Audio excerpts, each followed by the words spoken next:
I remember the exact day, well, night, I fell in love with video games. I was 7 in second grade, and I was spending the night at my friend Benny Gardino's house, and he had just gotten the gold-plated edition of The Legend of Zelda: Ocarina of Time. I didn't own any video games or consoles. My cousins had a PS1 my aunt rarely let us use. I had an interest in video games, but it was a vague, that looks kind of fun, what is that thing, sort of thing. But that night in second grade, Benny and I stayed up all night playing Ocarina of Time. We took turns passing the controller whenever one of us died. Time stopped existing. Nothing else mattered. I remember looking out the window of Benny's living room after we had gotten our third spiritual stone and seeing the sun coming up. It hit me that I had stayed up all night, which my 7-year-old brain couldn't quite comprehend. Something about that title sequence, which remains one of the most recognized, most beloved, most iconic video game title screens of all time, spoke to some deep, primal desire in my tiny little brain, infusing it with magical, wondrous possibility at living in and exploring this magical land as a magical sword-wielding, horseback-riding, fearless protagonist. After that night, I loved video games. I was in love with them. I loved The Legend of Zelda. I loved being Link in the land of Hyrule, the fictional country Ocarina of Time existed in, as well as many featured titles of the franchise. The ability to escape into the land of Hyrule, brandishing my sword to slay silly, creative, and even sometimes straight up terrifying enemies, saving the princess, defeating dungeons, with composer Koji Kondo's countless, timeless musical masterpieces playing in my ears. It was all a critical hit for me in my whole life. Hyrule was wild. It was huge. It was so full of life, yet for some reason also so sad at the same time. It was unpredictable and scary. It was beautiful and full of sky-wide sunsets and softly pattering rain in graveyards and earthquakes underneath mountains of fire. It was truly incredible, and my life outside Hyrule would never be quite the same. I've gone to buy and play through nearly every other Legend of Zelda title after that, and I still replay through old games constantly. I just beat the Minish Cap again, I'm currently working through Tears of the Kingdom now, etc.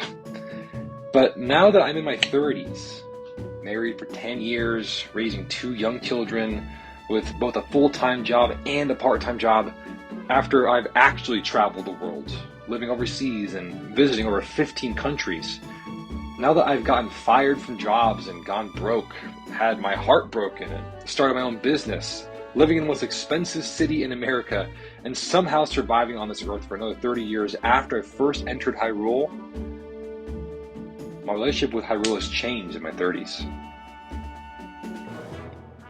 I used to be afraid of the dark.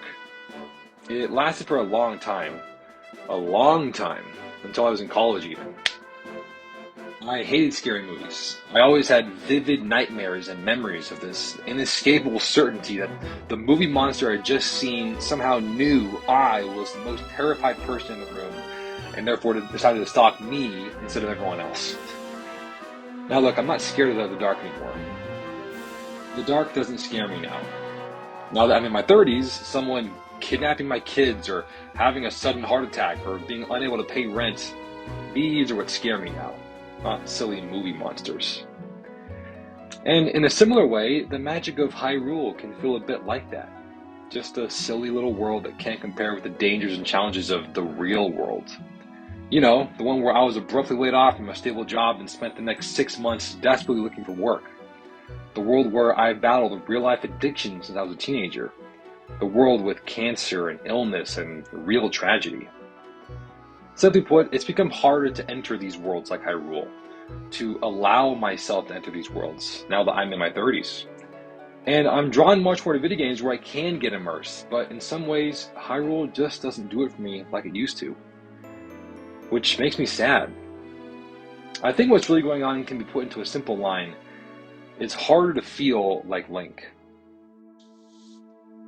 When I was 8, I begged my mom so much to buy me a Game Boy Color for Christmas because she flat out refused to buy me the N64. With The Legend of Zelda Link's Awakening, that years later she told me that she was so irritated by my constant begging that she had seriously considered returning it because she'd already bought it.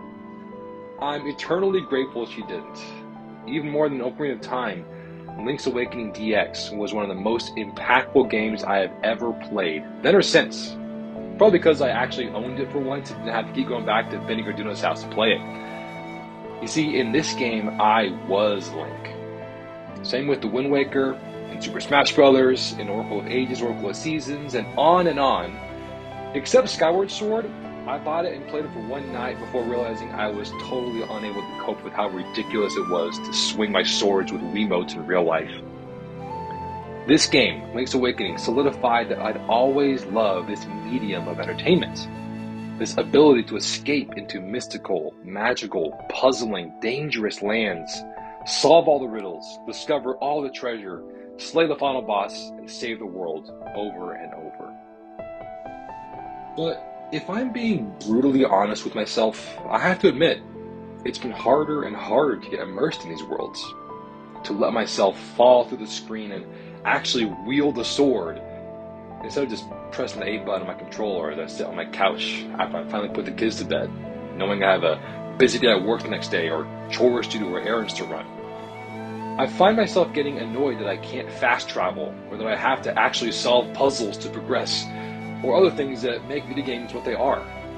Exploring things, solving puzzles, taking time to walk around through the world. Maybe it's just me getting old, but it's definitely there. Hyrule will always be there. I'm sure Nintendo will continue making many more Zelda games to come, and I desperately hope so. I can always boot up Ocarina of Time and remember what it used to be like when I first played it. Who I was as a shy little kid, scared to talk to girls yet desperately wanting to, afraid of the dark yet determined to overcome my fear, to explore a big wide world with my friends and go on my own hero's journey and return a man. That's what Zelda was to me. That's what the land of Hyrule and all its surrounding countries gave me for so many years. And for that, I will be eternally grateful.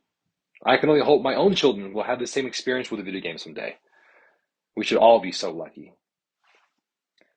Now that I'm in my 30s, my relationship with Hyrule has changed. But it's not completely different. I can still hear the soundtrack and watch videos like this and remember what it all used to be like, and how much hope, courage, determination, excitement, and glee it made me feel for so many years. Thank you, Hyrule.